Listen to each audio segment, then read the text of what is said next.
So far we have discussed how to model radiation heat transfer from a theoretical perspective. Today we look at how measurement of radiative flux can be used to measure temperature, and this is called radiation pyrometry. So, one of the advantages of measuring temperature through the radiation emitted by the object is that the object can be quite far away and you do not have to physically disturb the object. So, measurement temperature through radiative emission is one of the remote sensing techniques which is very useful. But when we try to measure the temperature of an object by the radiation emitted by the object, we have to make some assumption about what we are measuring is the intense radiation coming from the object at a certain way and certain angle, and we know that that is equal to the. So, we want to measure Ts, but this is very often unknown. This is measured, this is inferred from the measurement. Now,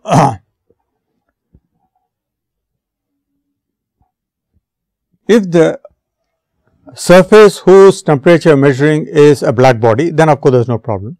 You can directly relate the measured direction spectral intensity to the black body emissive power and get the temperature by inversion. So, as far as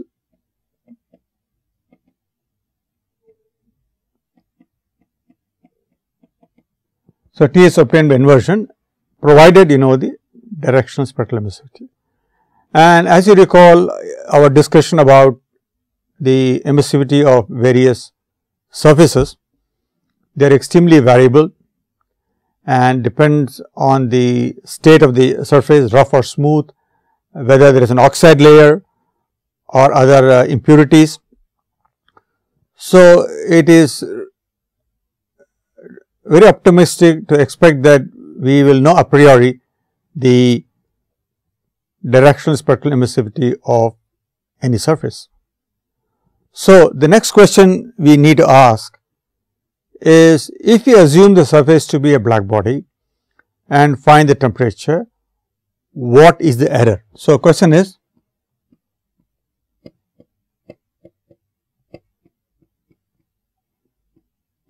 what is the error in the measurement of Ts if epsilon prime lambda is not equal to 1. So, that is the issue we need to address, and you will see that there are various ways to get around this unknown that we have in front of us.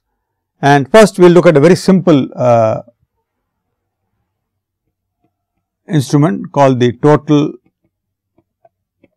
radiation parameter. So, what it does is it measures the radiation from all wavelength from the given object, and this is equal to what is known as the equivalent radiation temperature.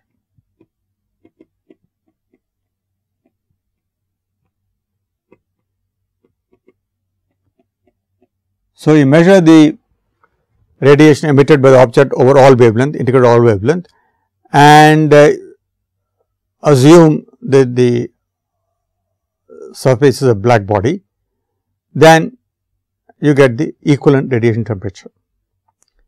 Now, the error in measurement then is what you inferred, what is TR, minus what actual surface is by the air, right. This is the error. Now, you can estimate this very easily, because this is nothing but TR from here is nothing but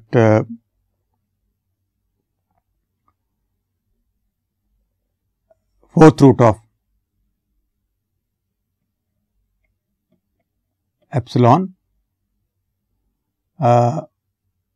minus 1. Okay. So, we can now make an estimate. Suppose for convenience epsilon surface was around 0.656 taken for convenience, and the fourth root of that will be 0.9. So, error will be 10%, minus 10%. So, the question is that error acceptable? Now, suppose you are measuring the temperature of a very hot object, let us say 1000 degrees Kelvin.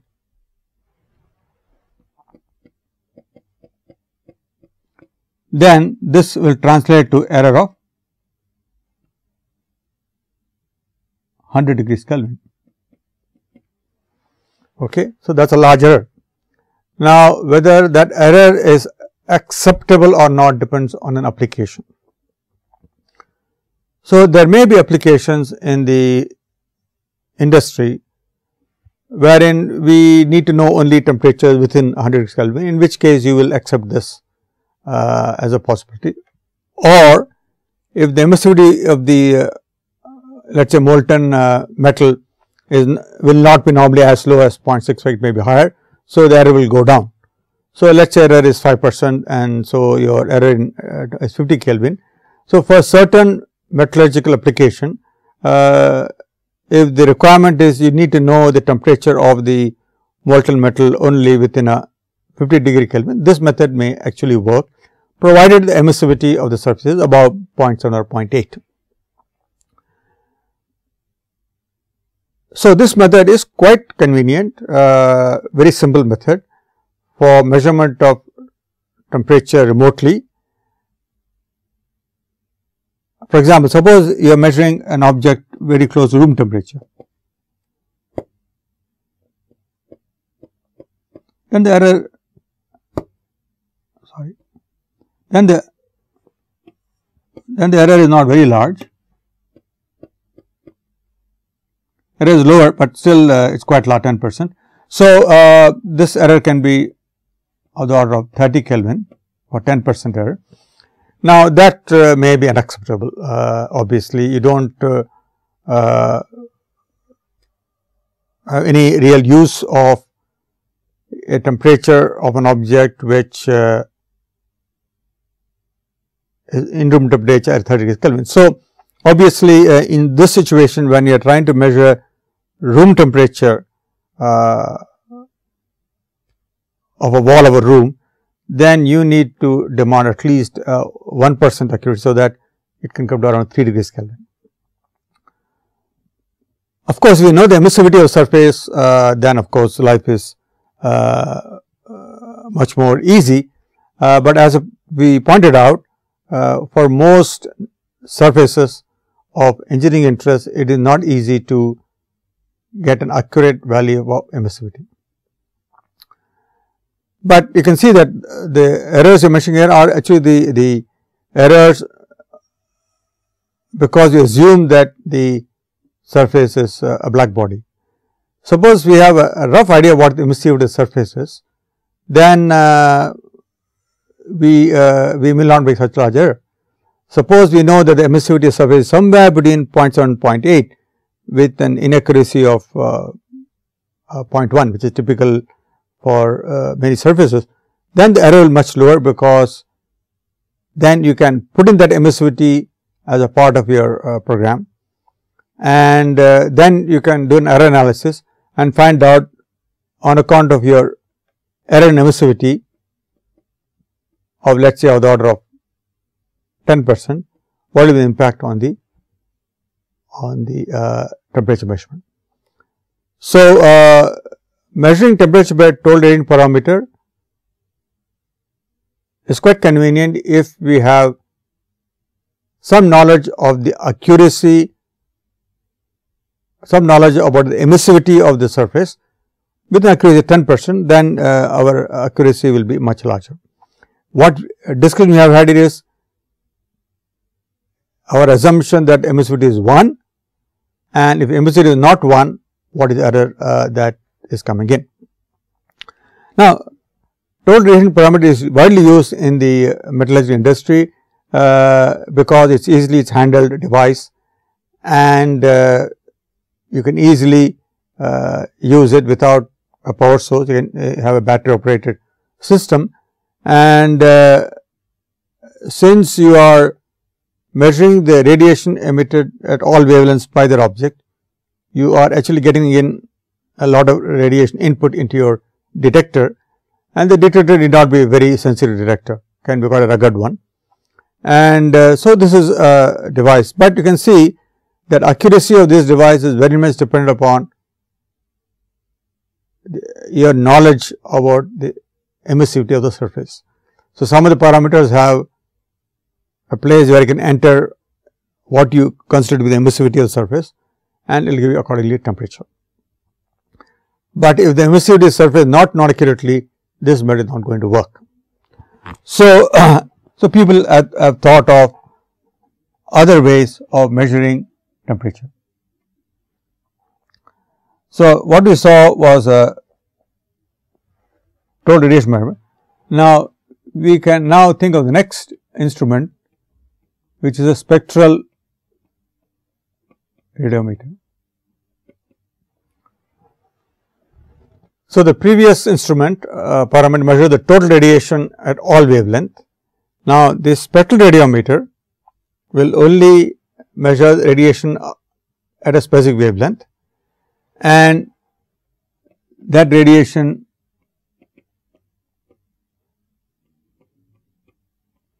will be equated to a black body, and that is called the brightness temperature.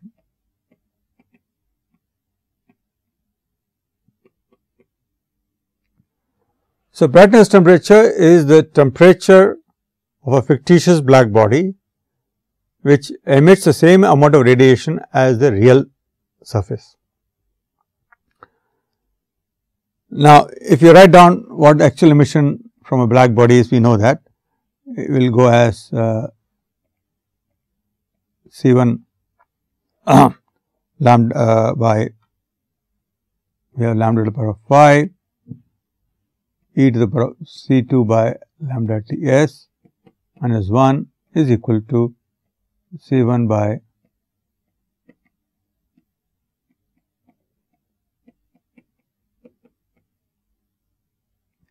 so this is of course lambda over 5 cancels out, and C1 also cancels out. So, you can write down the relation between temperature of the object as a logarithm of 1 plus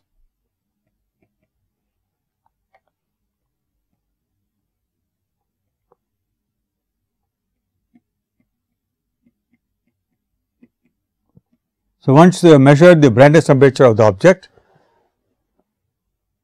and you have some idea of the directional spectral emissivity of that surface, you can estimate the surface temperature. Now, you might like to know what is the kind of error this introduces in comparison to the total radiation parameter. And for that we will want to exploit one approximation which we had used earlier. We saw that in many applications of relevance to engineering, this quantity usually is much greater than 1. Not always, but in many cases. If that is the case, if this approximation can be made, then the previous result becomes somewhat simpler, and we can then write T s as being equivalent to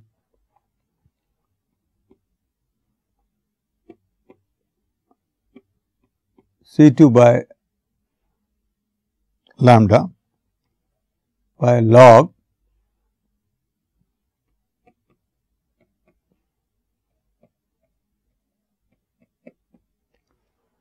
of course, as in previous case, if epsilon prime lambda is 1, then of course, T is identically equal to T B. Otherwise, it is not. Now, if you recall,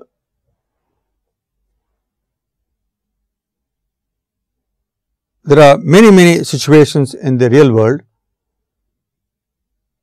Let me rewrite this equation in a slightly different form to bring out. So, we can multiply by lambda T B by C to up and down.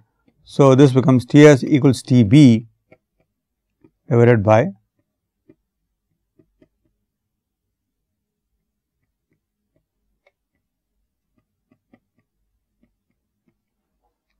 So, what we really need is that this quantity in the denominator should be small compared to 1, and then we are okay. Now, for example, this quantity lambda T by C typically is of the order of 0.1. Okay.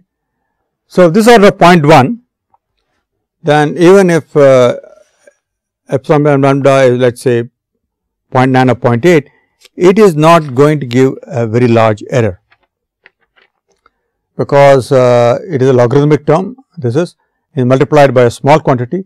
So, you can see that the accuracy that you will achieve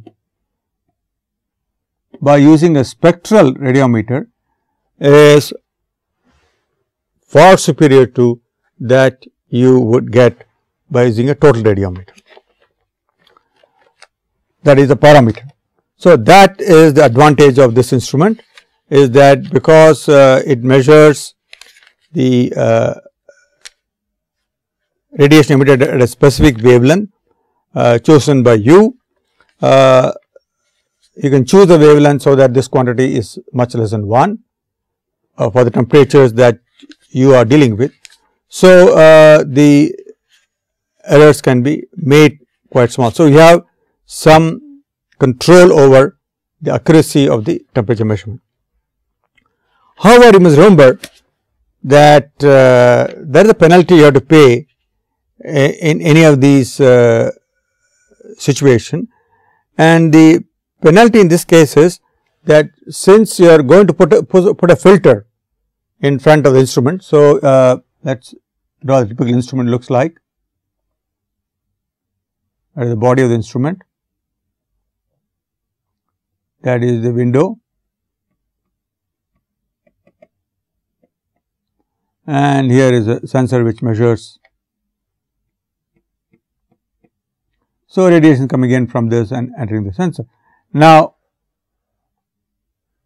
in the case of the spectral radiometer, this window will be, if you look at the transmittance of this window, it will be 1 over a very narrow range of wavelengths of interest to you, and will be opaque also. So, it will only admit radiation over a small wavelength, which you are going to choose depending on your application. So, because you are completely blocking out radiation from all other wavelength, the signal, the incident radiation on the sensor will be small, because you are deliberately excluding any radiation outside the wavelength of interest to you. So, your detector has to be very sensitive.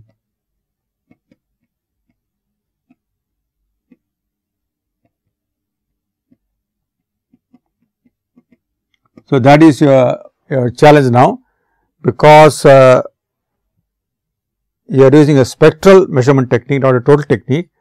The signal that you are receiving is much smaller, and hence the detector you are using has to be much more sensitive and has to be able to respond to very small signals. But in return for this weakness, the strength of the method is that if an object has emissivity less than 1, 0.6, 0.7, it will not have the same level of inaccuracy as the total radiation parameter, because of the fact that we are going to choose the wavelength so that this quantity is kept small. So, as long as you keep this quantity small, even emissivity of 0.5 is not going to cause a very large problem. Okay. So, that is the advantage of the spectral radiometer. Spectral radiometer is used widely, and the most important application is in satellites. In satellite, spectral radiometer is used to measure sea surface temperature.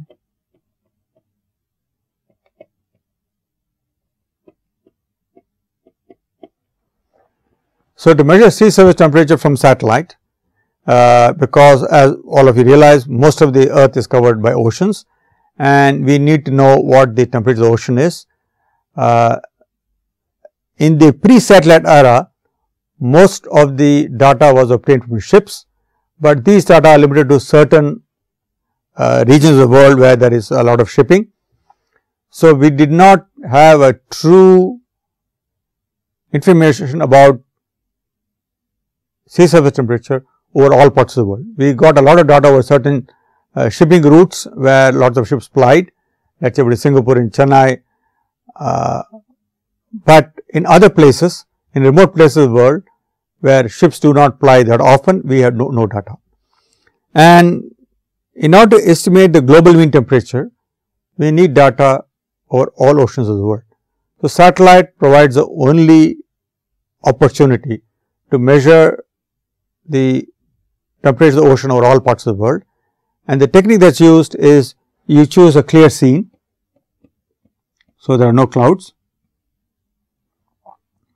and so what the satellite measures is the emission from the once which is in, choose lambda such that tau lambda tends to 1. This is called the window of the atmosphere, because if the emission from the ocean surface is absorbed on the way, then you have to account for it. So, what the satellite is measuring in this case is what is transmitted by the atmosphere times what is emitted by the ocean surface. Okay. So, in comparison to what we discussed for measurements in the industry, where the radiometer is close to the surface, so that this term is 1. Now, we are to contend with this problem. So, you choose a wavelength where this is close to 1 and hope that this quantity also is close to 1. Fortunately, for us, the spectral emissivity of the ocean is very close to 1, 0.98, 0.99, because water is a good absorber in the infrared, it also emits very well. So, this does not pose as serious a problem as this. Now, generally what is done for satellite measurement is, there are two windows which are of interest. One is the 8 to 12 micron window, and the other is the 3 micron to 4 micron window.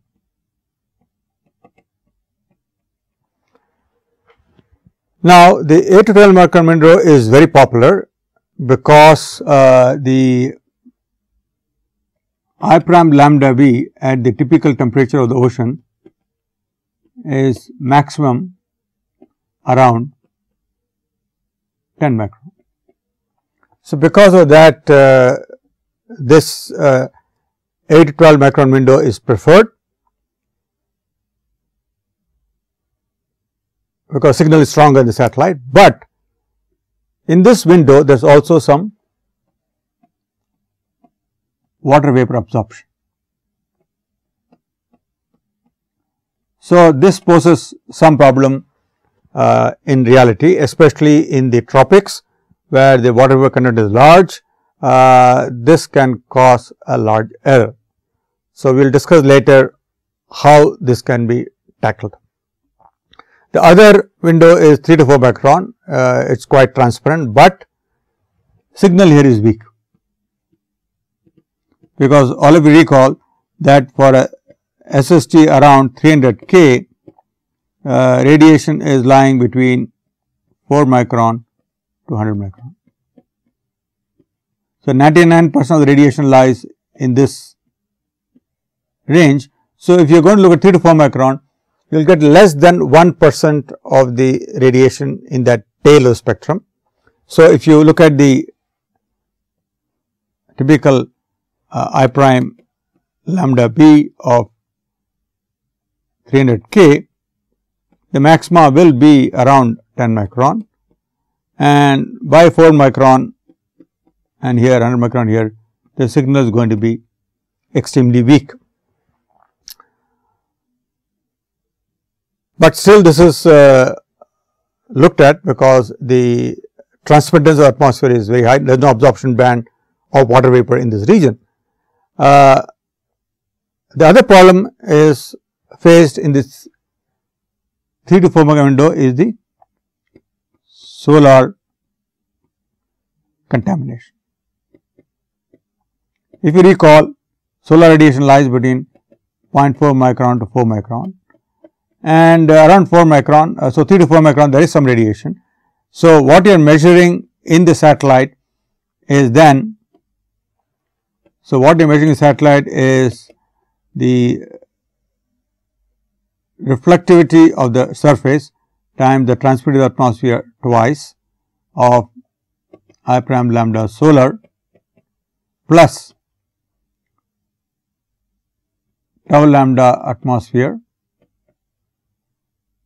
epsilon prime lambda of the surface and I prime lambda b of SST.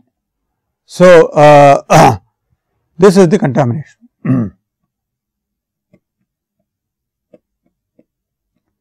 You do not want this because you are trying to measure the sea surface temperature. This is the signal we want, while this is the noise as far as you are concerned, and you can do nothing about it.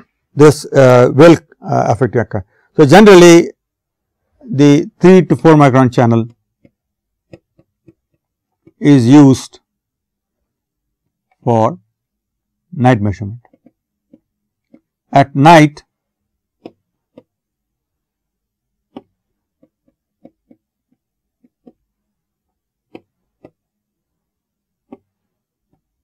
so you want to use it during night, so when there is no solar contamination.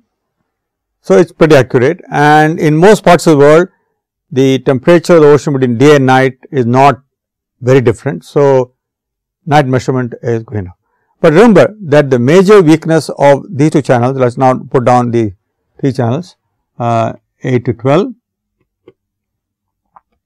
3 to 4, and I will very soon now discuss microwave. Now, the advantage of this channel is signal is high. If you choose this channel, signal is low.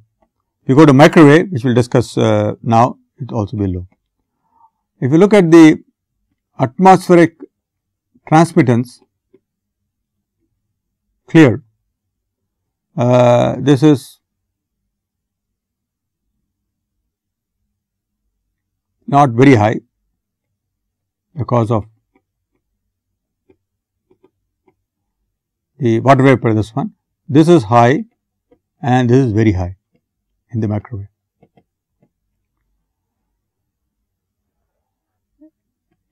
And then look at impact of clouds, is high, clouds completely block the surface, this is high, no impact. So, you can see that both 8 to 12 micron wavelength as 3 to 4 micron are both useful for clear skies only. If there are clouds, you cannot use the infrared channels at all, because clouds are strong absorbers in infrared and they will block the emission of the ocean surface. So, you will not be measuring the ocean surface temperature, but the cloud top temperature. Okay. So, here is the ocean at temperature, and you have cloud, you have cloud top temperature, and your satellite will only measure this temperature and not this temperature, because cloud is pretty opaque to IR. So, if you want to measure temperature in cloudy conditions like during the monsoon, then you have to go to microwave. And microwave typical channel use is around 10 gigahertz.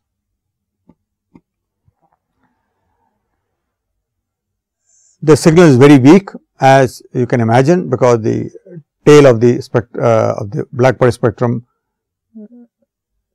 shows that the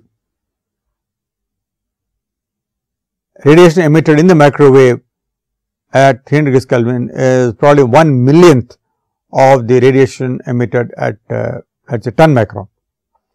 So, from the point of view signal, I would actually put very low here. And in spite of that, this channel is very important, because it can give you the ocean temperature during the monsoon. Otherwise, during the 4 months of the monsoon, June to September, you will get no data about the ocean. Now, let us look at the microwave advantages. Write I prime lambda b, you know that is C1 by lambda to the power of 5 e to the power of C2 by lambda t minus 1. Okay.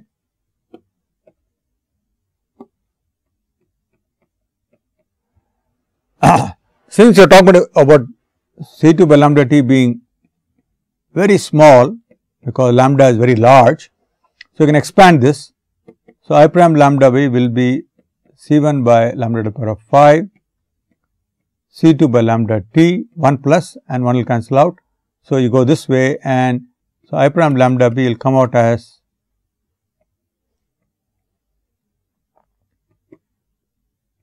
C1 by C2 lambda to the power of 4 into Ts. And of course, this is huge advantage for us, because the intensity of measuring is proportional to surface temperature. So, you do not have the nonlinearity that is there in this equation. So, in microwave, you can easily write that the surface temperature measured by this one is equal to epsilon prime lambda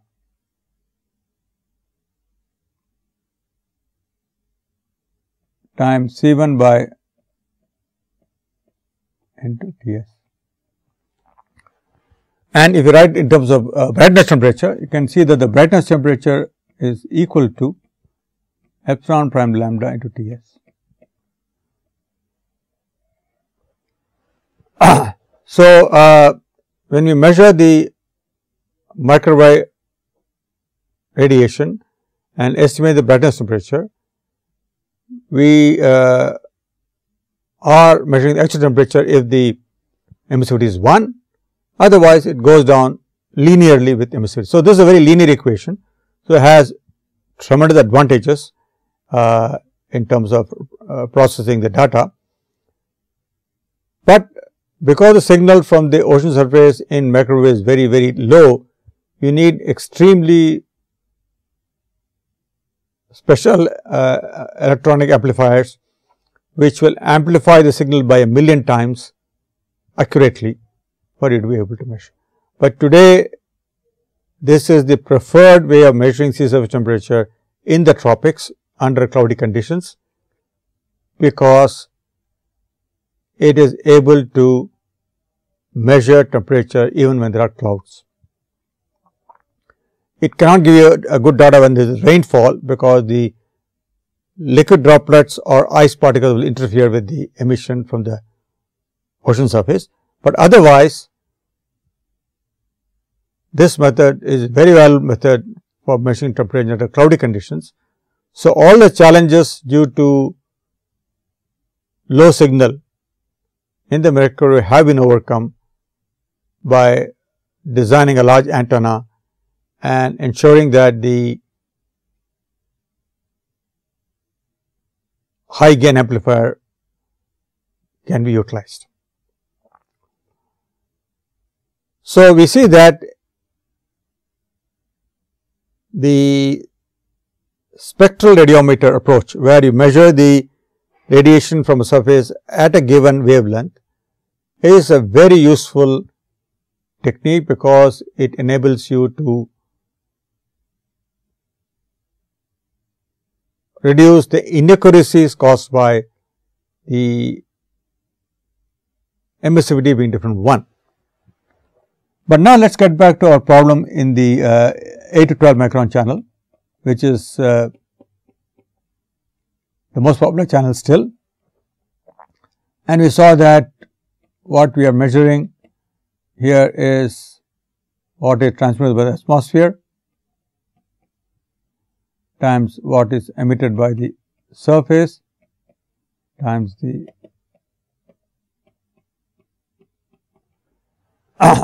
now, this is an issue. If this varies a lot, and as I pointed out, the major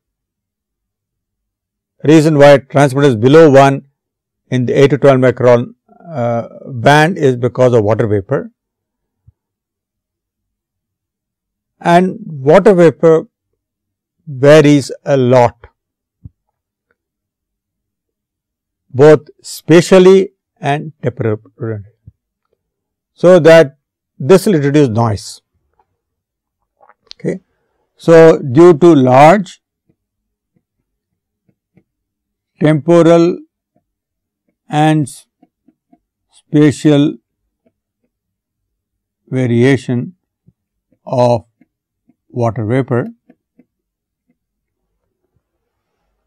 there will be large uncertainty in the estimate of I prime lambda. Now, this is a fairly serious issue in the tropics,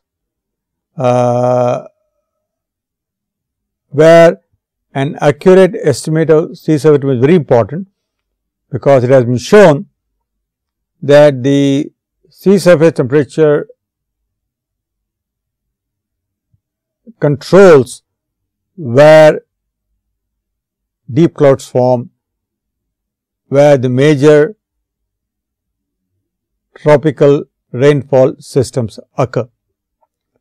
So, we need an accurate estimate of sea surface temperature, but we are thwarted partly because, not because emissivity is less than 1, that is not an issue at all, emissivity is very close to 1. It is because the transmittance is highly variable in space and time due to high variability of water vapor. So, the way to get around this is to get an estimate of water vapor. If you get an estimate of water vapor by an independent mean, then you can estimate tau lambda A and with some accuracy, some error, and once you have done that, the method becomes. So, essentially we need another channel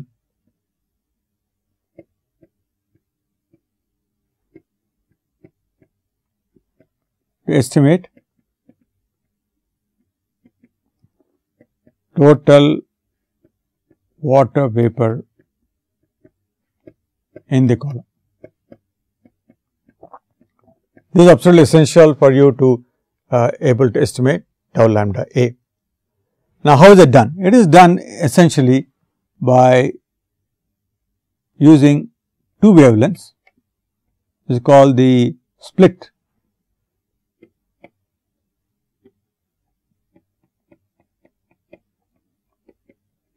window method.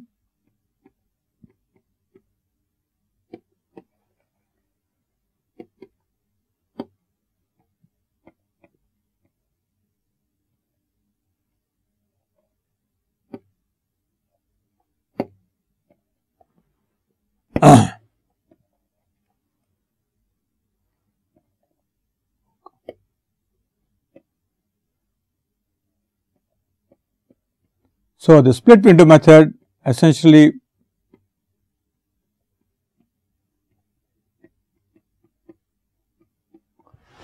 takes this region between 10 micron and 12 micron and splits the window into two parts. So, this is channel 1 and this is channel 2, and the water vapor impact on these channels is not the same.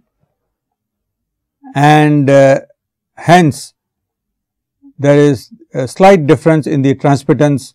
The transmittance in region 1 is not equal to transmittance in region 2, and the difference in the transmission is an indicator of how much water vapor is there. So, the difference in the transmittance is proportional to water vapor in the column. So, by measuring the brightest temperature in two different channels, you can partly account for the impact of water vapor. Now, the way that is done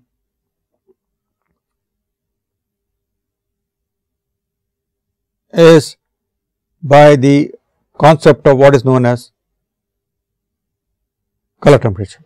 So, now let me talk about the last radiometer called color temperature.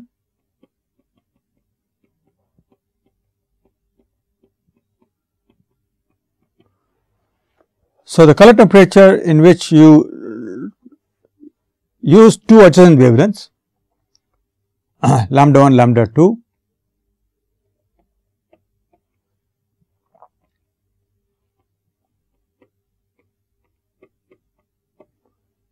and look at the intensities as a ratio.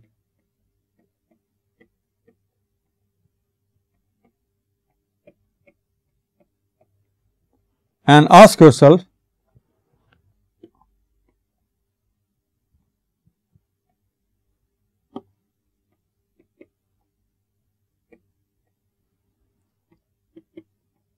what temperature of a black body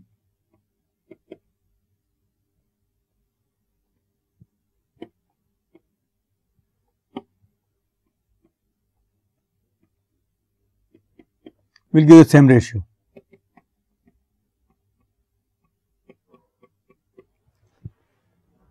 So, here what you are doing is really using two adjacent channels, and the emissivity will not be same in these two wavelengths, and you define color temperature as that temperature of black body whose ratio of intensities in the two channels is same as what is there in the real surface.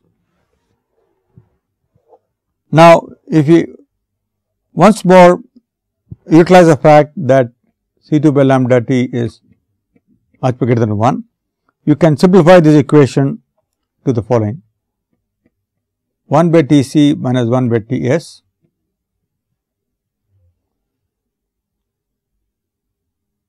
is equal to 1 by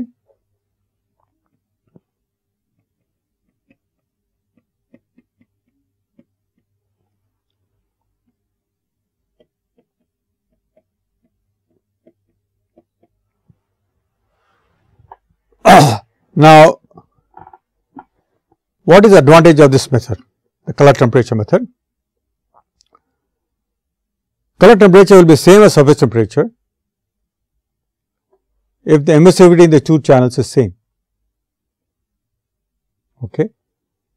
So, even though the emissivity of the surface may be very small, maybe 0.1 or even 0.05, as long as it does not vary in the adjacent channel, then error will be very small.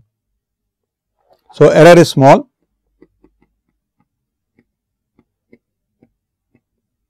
even if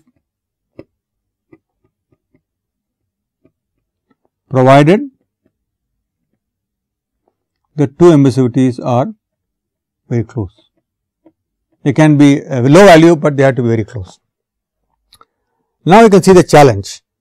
In order for you to ensure that the emissivities are the two channels close to each other, you want to keep lambda 1, lambda 2 very, very close to each other. But if you make it too close, the denominator will go to 0 and look larger. So, there is a judicious choice required, so that the two wavelengths are sufficiently separated, so that this quantity is not too small,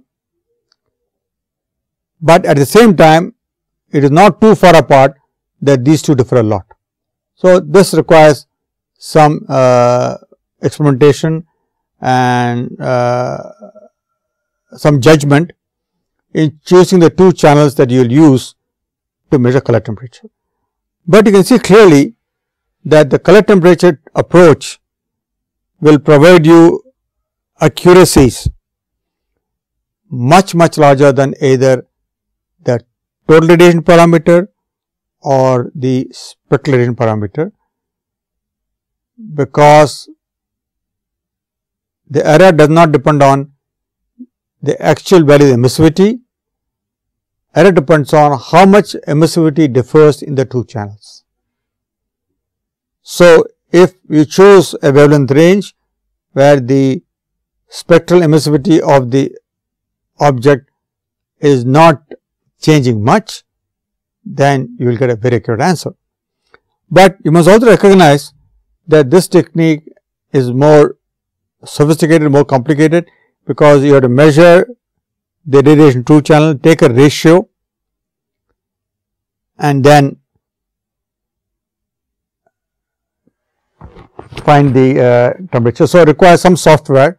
It is not as simple as the total radiation parameter, in which very simple techniques will give you the surface temperature.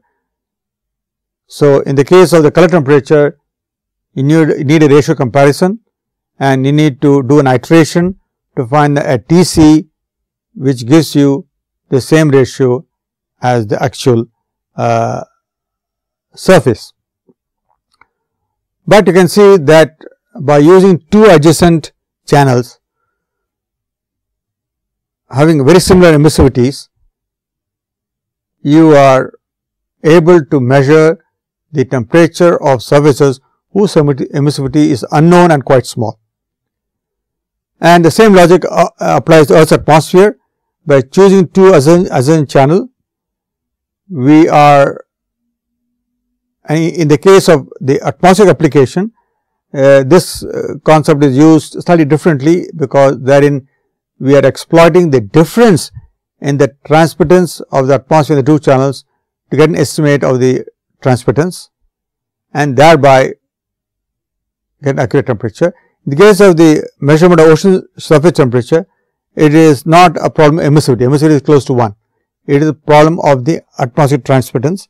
So, there you are using a split window in an attempt to get an idea of what is the departure of the transmittance of the atmosphere from 1 on account of water vapor, how much water vapor is there, and thereby estimate the amount of water vapor. So, in the case of the engineering application, the surface temperature measurement is influenced strongly by emissivity of the surface, while in measurement of the ocean surface temperature, the major issue is not the emissivity of the surface, but the transfer of the atmosphere. So, using of two channels in the case of engineering application is to minimize the impact of surface emissivity. In the case of ocean surface temperature measurement, emissivity is close to 1. The major problem is the variation of transmittance in the atmosphere, and hence one needs an estimate of what is the mean transmittance of atmosphere, and that is obtained indirectly by measurement at two adjacent wavelengths. So, both are split window techniques. In one case, you are splitting the window in order to get an idea of the transmittance in the two windows, and in the other case, you are using a split window in order to eliminate the impact of low surface emissivity. So, in the rest of the lecture, I will give a brief account of the kinds of detectors that are used in radiation measurement. So, let us look at the method of measurement.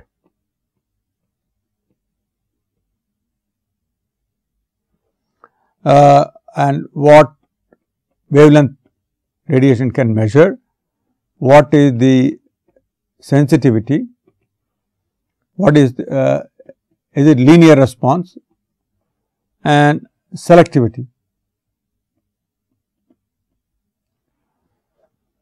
Now, the most popular method is calorimetric, which is the oldest method used in radiation transfer. It looks at all wavelengths essentially, but sensitivity is low,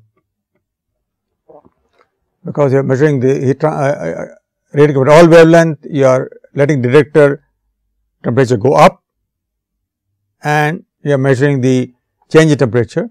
So, sensitivity is not very high. It is very linear, because the temperature is proportional to the radiation coming in, and there is no selectivity. It does not choose any one wavelength, it chooses all wavelength. The next method which was used was photoelectric, essentially one in which the photons impinging on the surface increases, enables an electron to be released, and so it can be used only a certain range of wavelengths.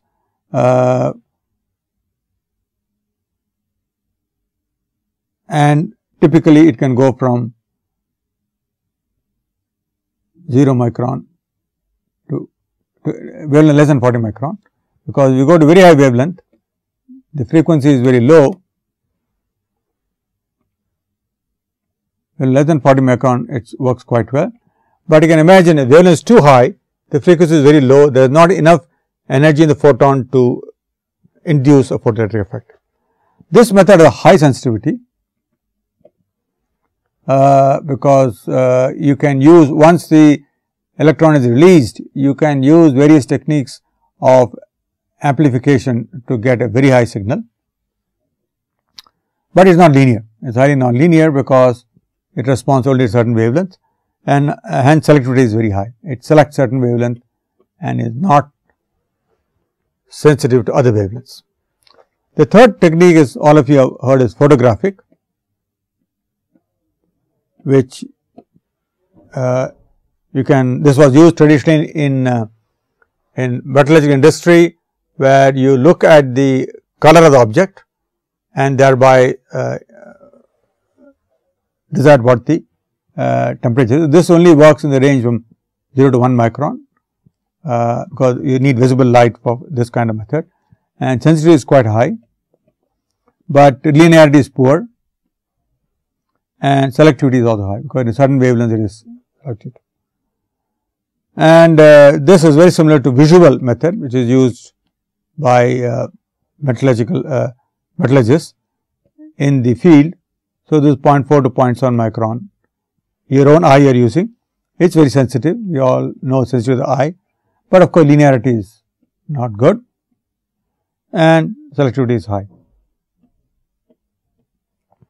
So, we have the broad picture of the different techniques that are being used today, and you can see calorimetric method is ideally used in total radiation parameter, where all the radiation from the object comes into the parameter, hits the detector, and you detect the temperature change, and from there you infer the radiation.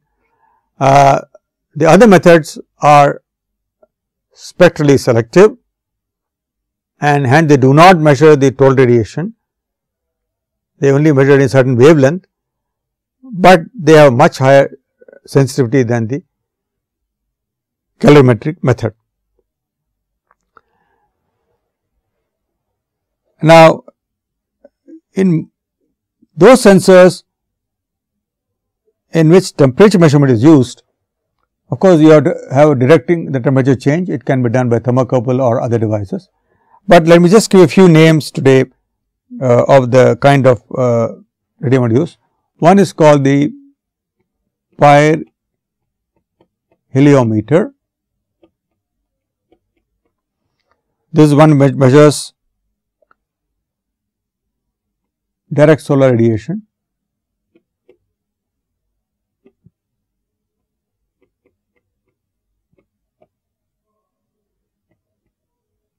at normal incidence, which is now getting very important. If you want to utilize the solar radiation using concentrators, you need this information. On the other hand, if you want radiation both direct and diffuse, you can use a pyranometer, which measures both direct plus diffuse solar radiation. This also is used all over the world. Then if you want to measure the infrared, use a pyrgeometer,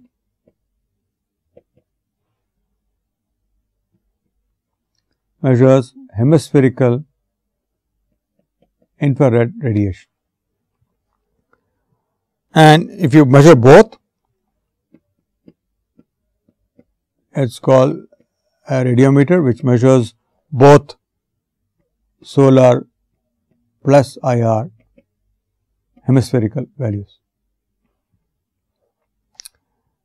And a net radiometer, it uses two radiometers up and down, and it measures the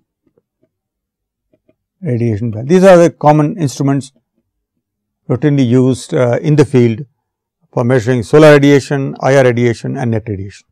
Okay. So, thank you.